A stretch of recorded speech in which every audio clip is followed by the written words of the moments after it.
కాళిదాస మహాకవి కాళిదాస్ రఘువంశ మహాకావ్యం 4వ భాగం 12/8/26 తృతీయ సర్గలోకి వచ్చేశారు. అధేభితం భర్తురుపస్థితోదయం సఖీజనోద్వీక్షణ కౌముదీముఖం నిదానమిక్ష్వాకుకులస్య సంతతే సుదక్షిణ దౌహృద లక్షణం దధౌ శరీరసాదాద సమగ్రభూషణ ముఖేన సా లక్ష్యతరోద్ధర పాండున తను ప్రకాశేన విజేయ తారక ప్రభాతకల్ప శశినేవ శర్వరీ. అలా సురక్ష దిలీపుడు నోముల పంట పండింది. చెలుల కళ్ళకు వెన్నెల వంటిది. ఇక్ష్వాకు కుల సంతతికి మూల కారణం వంటి అయిన గర్భాన్ని సుదక్షిణాదేవి ధరి ఆమె గొడలు కృషించటంతో ఏవో కొన్ని సొమ్ములు మాత్రమే పెట్టి మొగం తెల్లబడి అందువల్లనే అక్కడొకటి చుక్కలతో మసకగా వెలిగే చందమామలు తెల్లబారబోతున్న రాత్రిలాగా ఆమె కని మండు తింటున్న ఆమె ముఖాన్ని రహస్యంగా ఎంత ఆగ్రానించిన రాజుకు తనివి తీరదు. వేసవి వెళ్ళగానే తొలకరి చెనుకొలతో నిండిన గుంటను గజం ఎంత వాసన అంటే ఏలు ఎంత వాసన చూసినా సంతృప్తి చెందదట. దివిని ఇంద్రుడిలా భువిని కలుగనున్న కొడుకు దిగంతార దాకా వెళ్ళి ఏలగలడు అన్నందుకు గురుతుగానేమో ఆమె మిగతా వాటిపై మనసు మట్టిపైనే మమత ఎక్కువ. రాణి సిగ్గుపడి తను అడగండేదనుకొని ఆమెకు దేని మీద మనసు పోతుందో తెలుసుకోవటం పదే దీపుడు ఆమె చెరులను ఆదరంగా అడుగుతారు. వేవెళ్లతో ఆమె దేన్ని కోరిన దాని వెంటనే తెప్పిస్తే ఇస్తాం. మహాధానుష్కుడైనటువంటి ఆ భూపతి స్వర్గంలోనిదైన అలభ్యమంటూ ఏమైనా ఉంటుందా అంటే ఉండదు. తదాననం మృత్యుభిరి చిదీశ్వరో రహస్యుపాగ్రాయన తృప్తిమాయయౌ శరీవ కరీవ సిక్తం వృషపృషతై పయోముచాం శుచవ్యపాయే వరరాజి పల్వం. ఇవప్పుడు మా చిన్నప్పుడు చెప్తే మాకేమర్థం ఏమి ఇందులో భావాలు అర్థమయ్యేవి కావు. దివం మరుత్వానివ భోక్ష్యతే భువం దిగంత విశ్రాంతరథోహితత్సుక్త అతోభిలాషే ప్రథమం తథావిదే మనోబబంధ హాస్య రసాన్ విలంఘ్యస. ఇంతవరకు చెప్పేశామై. మేమే గిర్యాశంసతి కించిదీప్సితం గృహావతి వస్తుసు కేషు మాగధి ఇది స్మృపృచ్ఛ చనువేల మాదృత ప్రియాసకి ఉత్తర కోసలేశ్వర ఉభేచ్చసా దోహద దుఃఖశీలత యదేవ వత్పురే తదపశ్యతాహృత నహీస్తమస్య త్రిదివే విభూపతే అభూ అనాసాజ్య మధిజ్య ధన్వనః. క్రమేణ విస్తేర్ణ చ లోకదవ్యధ ప్రహీయమానావయవారరాజస పురాణ ప్రత్రాపగమ తదనంతరం లతేవ సన్నద్ధ మనోజ్ఞ పల్లవా.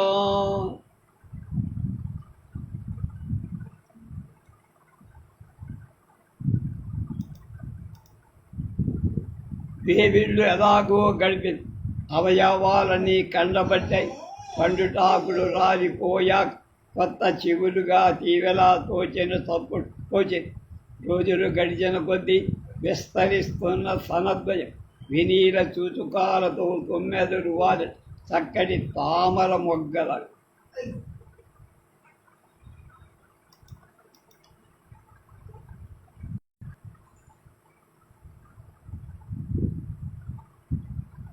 నిధాన గర్భామివ సాగరాంబరాం శమీమివాభ్యంతరలీన పావకం నరీమివాంతస్థలిలాం సరస్వతి నృపః వసత్వా ససత్వాం మహిషీ మనున్యత.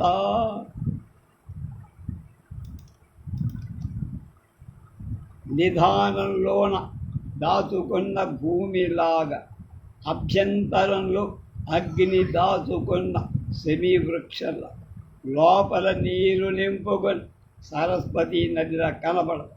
గర్భవతి అయిన రాజు కనపడి తన భార్య మీద అనురాగాన్ని, తన ఔదార్యాన్ని, తన భుజబలార్జితాలై సంపదల, తన ఆనందాన్ని అనుగుణంగా పుంసవనాది క్రియలు ఆయన క్రమంగా చేయించాడు.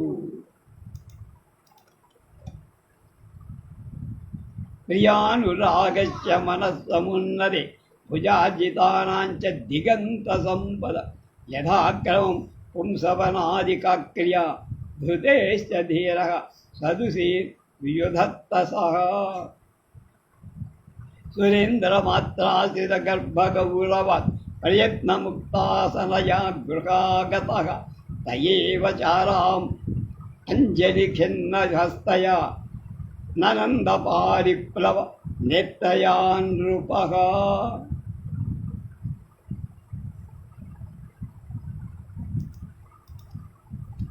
ఒకప్పుడు రాజు ఎప్పుడైనా తన ఇంటికి వస్తే ఆమె దిక్పాలాంశాలతో నిండిన గర్భభారం ఎంత ప్రయత్నించి మెల్లగా ఆసనం మించి లేచి అంజలి పట్టుటతో అలసిపోయి నమస్కారం కూడా చేతక ఆమె కళ్ళలో నీరు నీరాడుతో. ఇదంతా చూసి రాజెంతో పొంగిపోదు. ప్రసూతి బాల చికిత్సల నిపుణురాలైన వైద్యులు ఆప్తులయ్యారు. ఆమె గర్భవతిగా ఉన్న సమయం కావాల్సిన ఔపచారిక క్రియలన్నీ చేస్తూ ఇలా నెలలు ప్రసవింపనున్న ఆమె కాలంలో ఆ కాలం మబ్బు పట్టి కుర్రవనున్న రోజులాగా అంటే మధ్యాహ్నాల రాజుకు కనపడింది. కుమార భృత్యాకుసరై అనుష్ఠితే విషగ్భిరాప్తైరథగర్భబర్మణ్ సతి ప్రతీతం ప్రసవోన్ముఖీం ప్రియాం దదర్శ కాళే దివం అభృతామివ. గ్రహైస్తతః పంచవిరుచ్య సంశయై అసూర్యగై సూచిత భాగ్య సంపదం అసూతపుత్రం సమయే శచీ సమా త్రిసాధనాశక్తి ఇవార్ధం అక్షయం.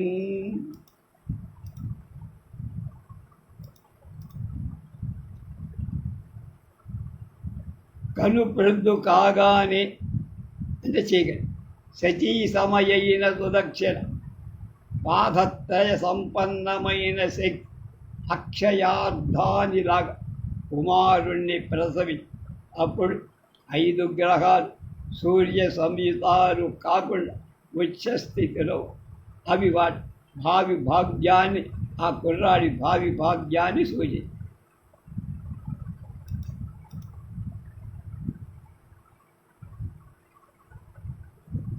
దిశ ప్రసేదుర్మరుతో వపు సుఖ ప్రదక్షిణార్చిర్హవిరగ్నిరాదది బభూవ సర్వం శుభశంసితక్షణం బాబోహి లోకాభ్యుదయాయ తాదృశాం.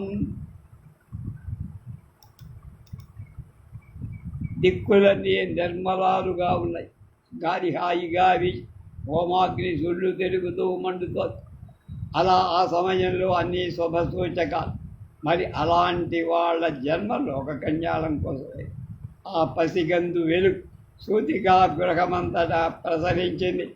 అందువల్ల అక్కడ దీపాలని వెళ్ళబోయి చిత్ర లిఖితాలుగా అంటే బొమ్మలు వేసినట్టుగా కనపడ్డాయి.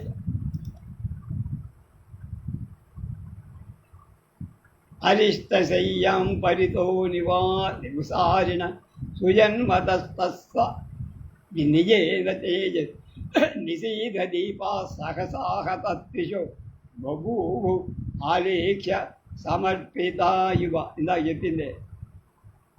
జనాయ శుద్ధాంతచరాయ శంసదే కుమార జన్మామృతం సంవితాక్షరం అదేయమాసి త్రయమేవ భూపదే శశిప్రభం ఛత్రముఖే చ చామరే దివాంతపద్మస్థిమితేన చక్షుష సూర్యస్య నృపశ్చ కాంతాం పిబతః సుతాననం మహోదధే పూర ఇవేందుదర్శనాత్ గురుః ప్రహర్షః ప్రభూవనాత్మని.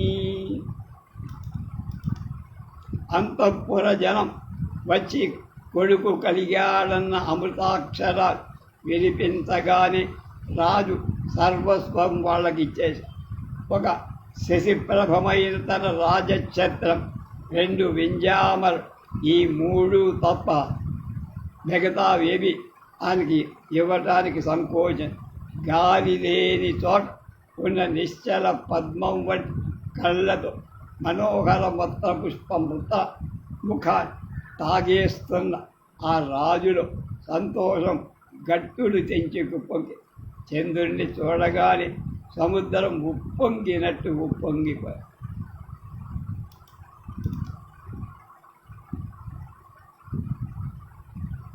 నజాతకర్మణ్యకిలే తపస్విన తపోవనాదిత్య పురోధసాకృదే దిలీపసూనుర్మణిరాకరోద్భవ ప్రయుక్త సంస్కార ఇవాధికం బభౌ.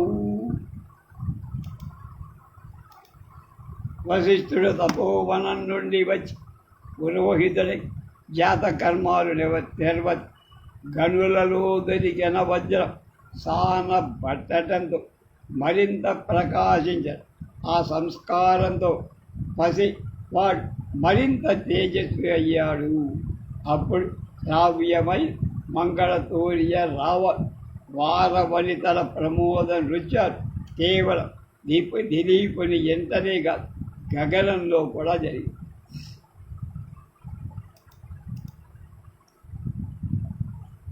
సుఖస్రవామంగళతూర్య నిస్వనాః ప్రమోద నృత్యై సహ వారయోషిత న కేవలం పద్మని మాగధీపతే తది వ్యజంజృంభ్రత దివౌకసామ.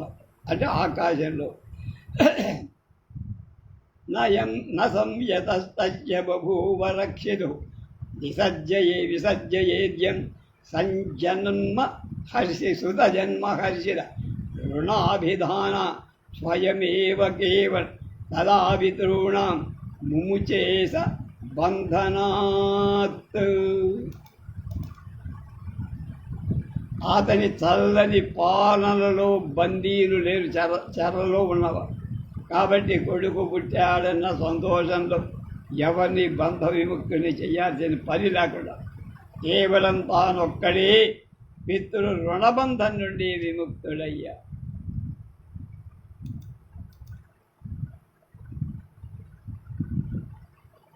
సుతస్య యాయ దయమంతమర్భగ కథాసురే సరేషాం యుధి చేతి పార్థివ అవేక్ష ధాతోర్గమనార్థమర్ధవిత్ శకార నామ్నా రఘుం ఆత్మసంభవం.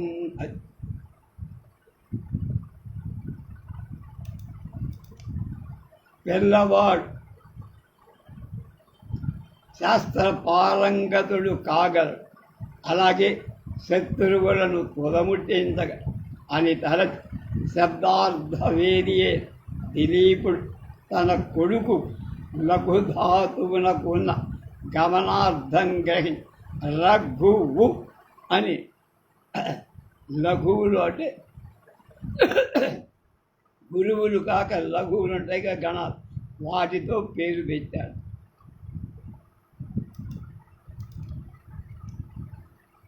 పితు ప్రయత్నాత్ సమగ్ర సంపద శుభై శరీరావ యవైర్దినే దినే ఉపోష వృద్ధిం హరితస్వదీదితే అనుప్రవేశాదివ బాలచంద్రమా. ముష ఉమావృషాంకౌ శరజన్మనా యథా జయంతేన శచీ పురందరో తథా నృపః సా చ సుతేన మాగధి ననందతు సదృశేన తత్సమౌ.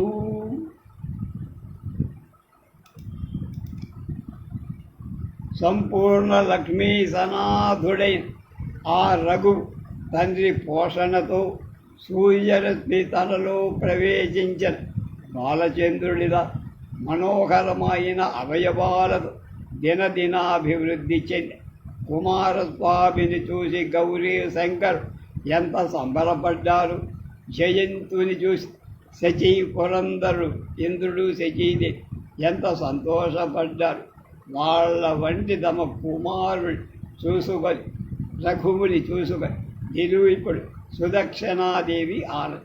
వారి పరస్పర ప్రేమ చక్రవాకాల ప్రేమ బంధం అది ఈ కొడుకుతో విభక్తమై, కానీ అందులో అది అన్యోన్య ప్రేమ అభివృద్ధికే దోహదమైంది, కానీ విడిపోవటానికి కాదు అని అర్థం.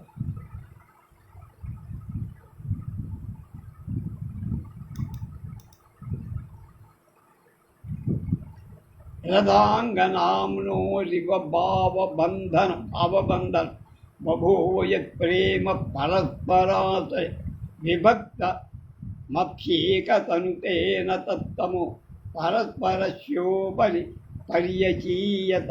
ఇందాక చెప్పింది. ఉవాచ ధాత్ర్యా ప్రమోదితం వచో యయో దదీయామవలంబ్య చాంగులి అభూచ నమ్రః తనిపాత శిక్షయా పితుర్ముదం తేన తతాన స అర్భకః.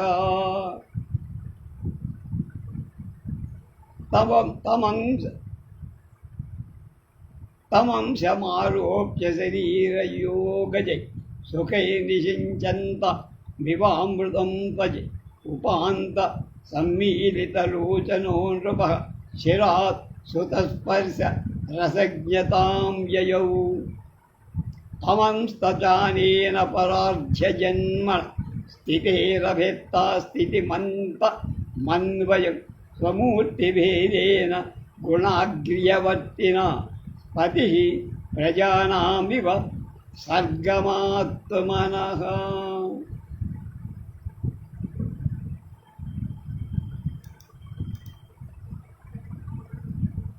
కొడుకు దారి నేర్పిన తొలి మాట పలిక ఆమె వ్రేలు పట్టుకొని నడిచి నేర్పించినట్టు నమస్కరించడం మొదలుపెట్టి ఇదంతా చూసి ఆనందించి తండ్రి తన ఒడిలో వాణ్ణి కూర్చోబెట్టుకొని శరీర సుఖ స్పర్శ అనుభూత అమృతాన్ని తనలో చల్లుతున్నట్టు కనులు అరమోడ్చి చాలా కాలం ఆ కుమార స్పర్శ సుఖంలోని మాధుర్య రుచి చూసి గ్రహించి మర్యాద పాలకుడైన ఆయన ఈ ఉత్కృష్ట జన్మపై కుమారుడితో తన వంశం సుప్రతిష్ఠితమైనదిగా భావి స్వమూర్తి భేదంతో గుణాగ్రణి అయిన విష్ణువును సృష్టించిన ప్రజాపతి తన సృష్టిని సుప్రతిష్ఠితమైందిగా భావించిన తాను కూడా భావించాడు.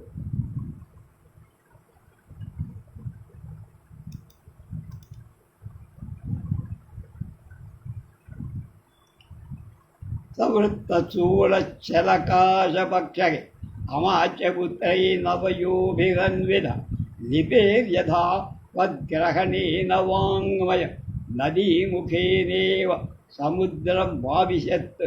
అది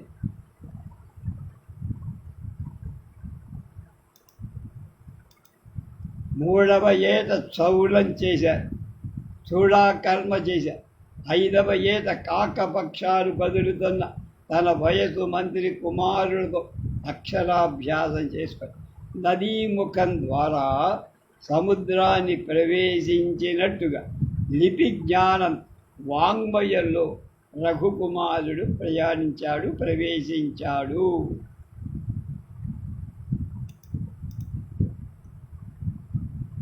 అధోవనీతం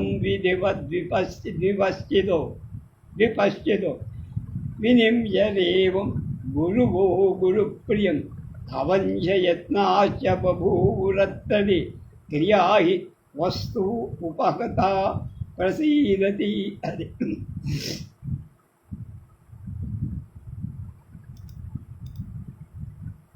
కడుపులో పడిన నాటి నుంచి 11వ ఏట వాడికి యథావిధిగా ఉపనయనం చేసి విద్వాంసులు సుశిక్షితుణ్ణి చేయం గురుప్రియుడైన అతడికి శాస్త్రాలు నేర్పడం వాళ్ళు కృతకృత్యులయ్యారు. యోగ్య పాత్ర నిహితాలైన క్రియలు ఫలవంతాలవుతాగారు.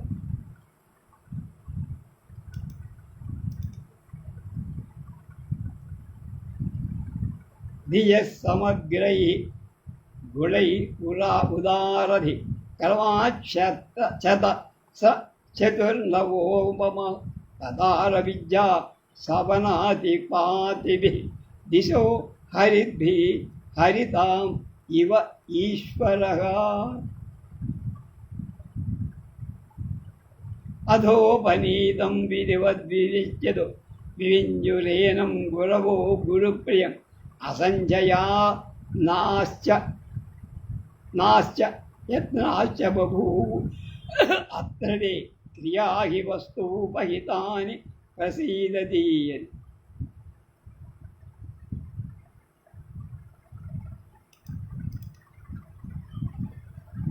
కడుపులో పడిన నాటి నుంచి 11వ ఏట వాడికి యథాపతిగా ఉపనయం చేసి విద్వాంసులు సుశిక్షితుని గురుప్రియుడైన అతడికి శాస్త్రాలు నేర్పడంలో వాడు కృతకృత్యుడు. యోగ్య పాత్ర నిహితములై క్రియలు ఫలవంతాలవుతాయి. శుశ్రూష, శ్రవణం, గ్రహణం, ధారణం, ఊహాపోహం, అర్థ విజ్ఞానం, తత్వజ్ఞానం అనే బుద్ధి లక్షణాలన్నిటినీ సూరగుణ ఆ ఉదార బుద్ధి రఘువు చతుస్సముద్రాల వంటి అన్వీక్షికి త్రయీ వార్త దండనీతి 4 విద్యలు కూడా వాయువేగం గల తన గుర్రాలు సూర్యుడు 4 దిక్కులను క్రమంగా అధిగమించిన ఆకళించు వేసుకొని పారంగతుడయ్యారు.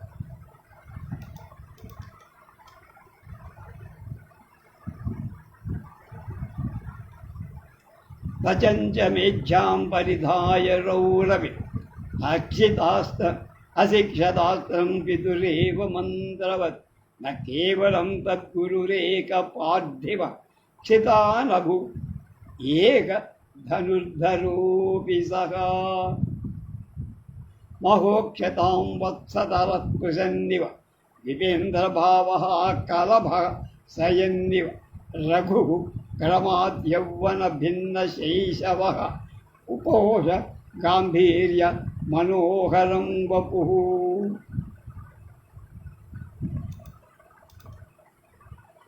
పవిత్రమైన మృగ చర్మం ధరి తండ్రి వద్దనే మంత్రపూర్వక అస్త్ర విద్య నేర్చారు. తండ్రి కేవలం లోకలో ఏకైక భూపతి మాత్రమే కాదు, ఏకైక ధానుష్ఠుడు. అలా అలా దూడ మహావృక్ష పుషభమైనట్టుగా గజక ఫలం మహామాతంగమైనట్టుగా రఘువు క్రమంగా బాల్యం గడిచి యవ్వనంలో ప్రవేశించాడు. అతని శరీరం గభీరం మనోహరమై తర్వాత గోదాన సంస్కారానంతరం వివాహ దీక్ష తీసుకున్నాడు. సత్పతిగా అతనికి పొందిన ఇంద్ర కన్యర్ దేవేంద్ర దక్షసుధన్ చంద్రుడి పెళ్లాడినట్టు సంతోషించాడు.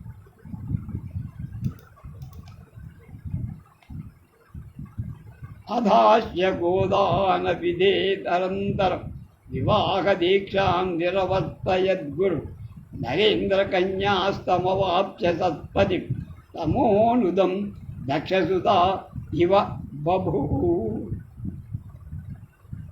యువాయుగవ్యాయత బాహురంసర కవాటవక్ష పరిణద్ధకంధర వపు ప్రహర్షాదజయద్గురుం రఘు తథాపి నీచైర్వినయా దదృశ్యత.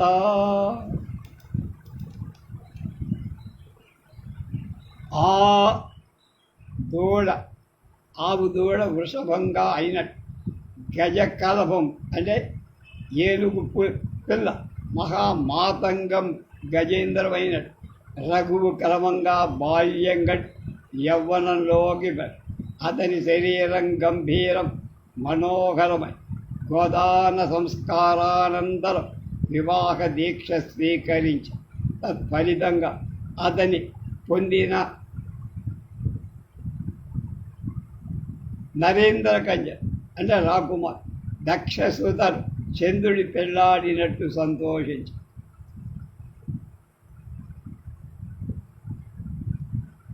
యువకుడైన రఘు మొగల వంటి పొడవైన బాహువులు, కండగల భుజశిరసు, కంచు కవాటం వంటి వక్షస్థలం, విశాల కంఠం కలవాడు, దేహ దారిద్ర్యంతో దేహాధిక్యంతో తండ్రిని మించిపో, కానీ వినయంలో అతడి ముందు చిన్నటి వాడే. అంటే దిలీపుడి కంటే వినయ సంపన్నుడుగా తక్కువ కింద దక్కనమాట. అది తత ప్రజానాం చిరమాత్మనాధృతం నితాంత గుర్విం లఘుయిష్యతాధ్వరం నిసర్గ సంస్కార వినీత ఇత్యసౌ నృపేణ చక్రే యువరాజ శబ్ద భాక్.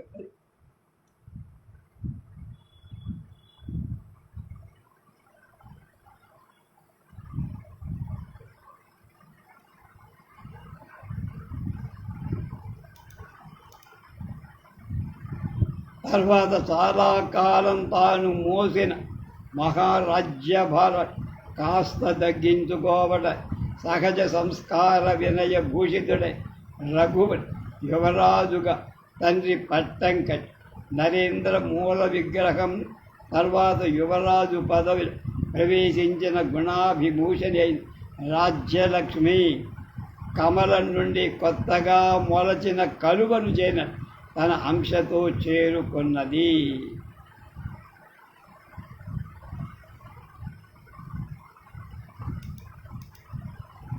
నరేంద్ర మూలాయతనా తదంతరం తదాస్పదం శ్రీయువరాజ సంగీత అగచ్చ దంసే అంశేన గుణాభిలాషిని నవావతారం కమలాదివోత్తుబలం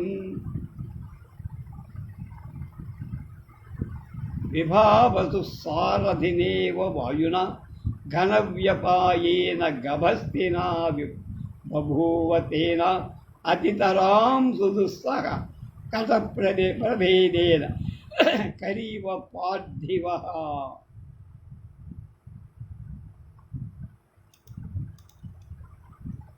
సారథి అయిన వాయువుతో అగ్ని కలిస్తే ఎంత బీభత్సం చేస్తా, మబ్బులు వదలటంతో సూర్యుడు ఎంత బాగా విజృంభిస్తాడు, మహోదయంతో మదగజం ఎలా ఉంటుంది.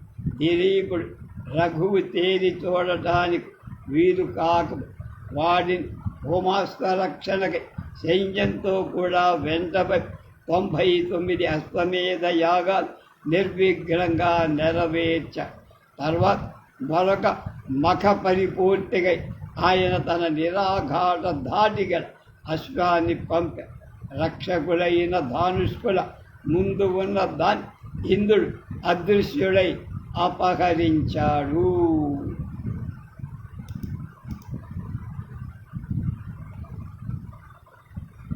నియుజ్యతం హోమతురంగ రక్షణే ధనుర్ధరం రాజసుదయ అనుద్ధృత అపూర్ణమేకేన శతక్రతూపం శతం క్రతూనాం అవిఘ్రమాపసః. తతఃపరం తేన మఖాయ యజ్వన త్వరంగముత్సృష్టమనర్గలం పునః ధనుర్భుతాం అగ్రత ఏవ రక్షిణాం జహార శక్రః కిల గూఢ విగ్రహః.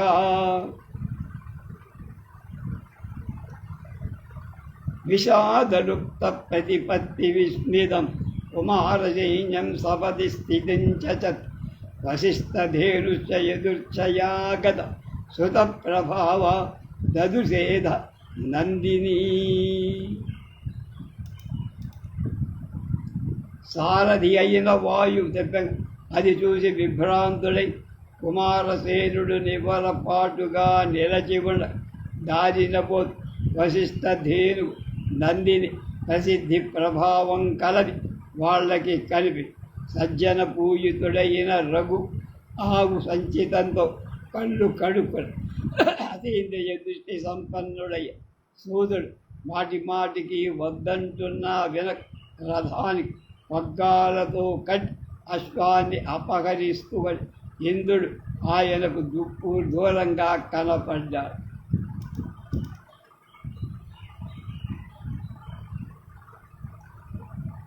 తదంగ నిష్యంద జనేన లోచనే ప్రముజ్య పుణ్యేన పురస్కృతాసం అతీంద్రియేష్వ్యుపపన్న దర్శనం బభూవ భావేష్ దిలీపనందన.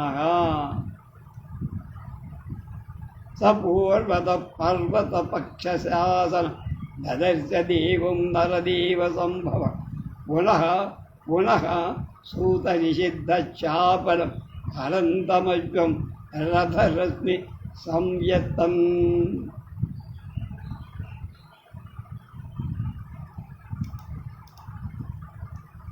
రెప్పలు వేయని 1000 కళ్ళు కలవ ఇంద్రుడేనని గుర్తు. పైగా అతని పచ్చడి గుర్రాలు కూడా ఆ భావాన్ని గగన వ్యాప్తమైన ధీరస్వరంతో ఇంద్రుడితో రఘుమహారాజన్, దేవేంద్ర, యజ్ఞభాగ భోక్తలలో నిన్ను మొదటివాడిగా నువ్వే ఇలా నిరంతర యజ్ఞ దీక్షా పరుడవైనటువంటి మా తండ్రి యాగక్రియ విఘ్నపరచడానికి ఎందుకు ప్రయత్నిస్తున్నావు?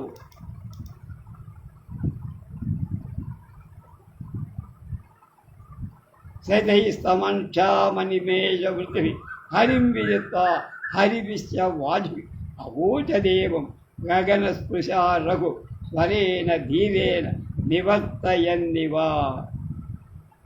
మఖాంసయాజాం కథమో మనీషిభి త్వమేవ దేవేంద్ర పదా నిగజ్యతే అజస్ర దీక్షా పయతస్య మద్గురో క్రియా విఘాతాయ కథం ప్రవర్తతే. ఎందుకయ్యా మా నాన్నగారు దీక్షగా 100 యజ్ఞాలు చేయాలంటే 100వ యజ్ఞాన్ని నువ్వు విఘ్నపరచడానికి ఎందుకు ప్రయత్నిస్తున్నావు అన్నాడు. త్రిలోకనాథేన సదా ముఖద్విష త్వయా నియమ్యానను దివ్యచక్షుషా నేత్స్వయం కర్మసు ధర్మచారిణ త్వం అంతరాయో భవసి చ్యుతో విధి. తదంగమగ్ర్యం భగవన్మహగ్రదు రఘుం తరంగపతి మోక్తుమర్హ కథం సుదే దర్శయితార ఈశ్వర మలీమసా మదదతే స పద్ధతిం. త్రిలోకనాథుడు అతీంద్రియ దర్శయి నీ ద్వారా యజ్ఞ విఘాతుకలు సదా శిక్షిస్తూ ఉంటాడు కదా. మరి అలాంటి వాడు ధర్మరథుడై యజ్ఞం చేస్తున్నవాడు ఆటంకాలు కలిగిస్తున్నావంటే ఇక ధర్మాన్ని ఎవరు నిలబెడతారయ్యా? మహాక్రతు నిర్వహణలో ప్రధాంగమై ఈ అశ్వాన్ని విడవడం నీకు న్యాయం. వేద మార్గం చూపవలసిన వాళ్ళే మిగిలిన మార్గాన్ని అనుసరించడం వేదేతర మార్గాన్ని అనుసరించడం న్యాయమా అన్నారు. ఇది ప్రగల్భం రఘుణా సమీరితం వచో నిశమ్యాధిపతి దివౌకసాం నివర్తయామాస రథం సవిస్మయ ప్రచక్రమే చ ప్రతివక్తుముత్తరం. ఈ విధంగా రఘువు పలికిన ప్రగల్భ భజనాలు దేవేంద్ర తన రథాన్ని ఆశ్చర్య చేకుదుడై ఇలా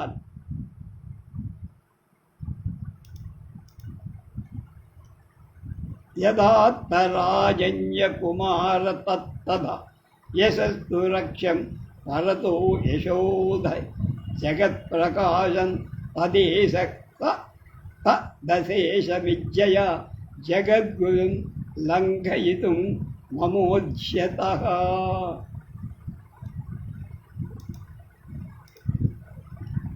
రాకుమారా నువ్వు అన్నదంతా నిజమే. అయితే యశోధనుడు తమ యశస్సును కాపాడుకోవటం అవసరం కదా. లోక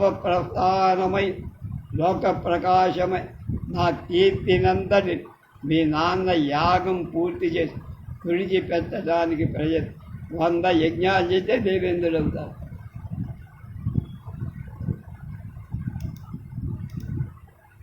హరిర్యథైక పురుషోత్తమ స్మృతో మహేశ్వర త్ర్యంబక ఏవ న అపరః తథా విదుర్మాం మునయః సదక్కదం ద్వితీయగామి నహి శబ్ద ఏష సహా. హరి ఒక్కడే పురుషోత్తం, అలాగే ఈశ్వరుడొక్కడే ముక్కంటి అని మరొకరు ఎవరు లేరు. అలాగే నన్ను ఋషులంతా శతక్రతు అంటారు, 100 యజ్ఞాలు చేసి. ఈ 3 పేరు మరొకటికి రావటం కుదురుతుందా, న్యాయమా అన్నాడు ఆయనే ప్రశ్న. అథోయం అశ్వకవిలానుకారిణ పితస్తరీయస్య మయాపహారి అలం ప్రయత్నేన పవాత్రమానిద వదం పదన్యాం సగరస్య సంతతే.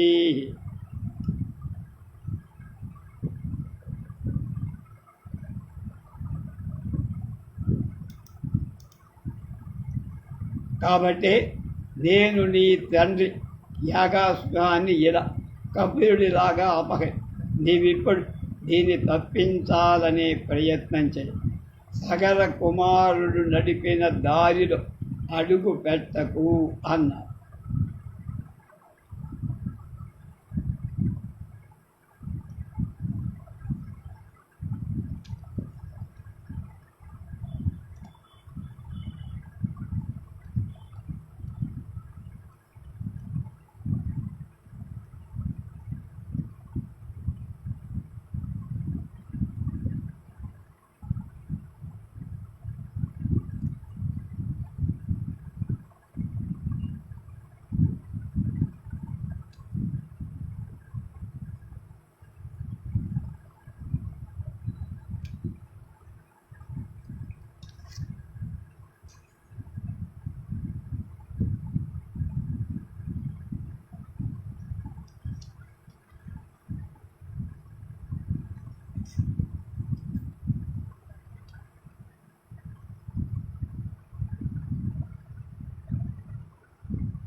తతః ప్రహస్యాపభయ పురందరం పురస్భాగే త్వరగస్య రక్షిత గృహాణ శస్త్రం యది సర్గయేషదే న ఖల్వ నిర్జిత్య రఘుం కృతి భవాన్. ఇంద్రుడి మాటలు విని నవ్వుతూ నిర్భీకుడై త్వరంగ రక్షకుడైన రఘు అలా, సరే నువ్వు ఈ త్వరంగాన్ని అంటే అశ్వాన్ని వదలకూడదని అనుకుంటే బాణం సంధించు. రఘువును నిర్జించకుండా అశ్వాన్ని ఎవడు అపహరించుకుపోలేడు.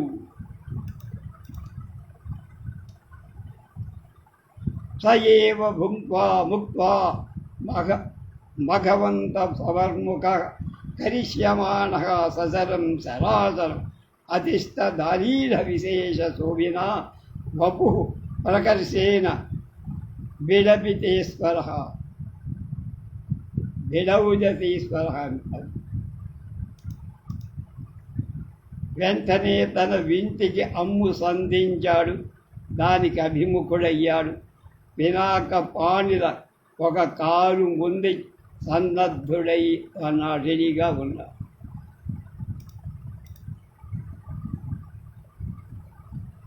తర్వాత ఏం జరిగిందో రేపు చూద్దాం.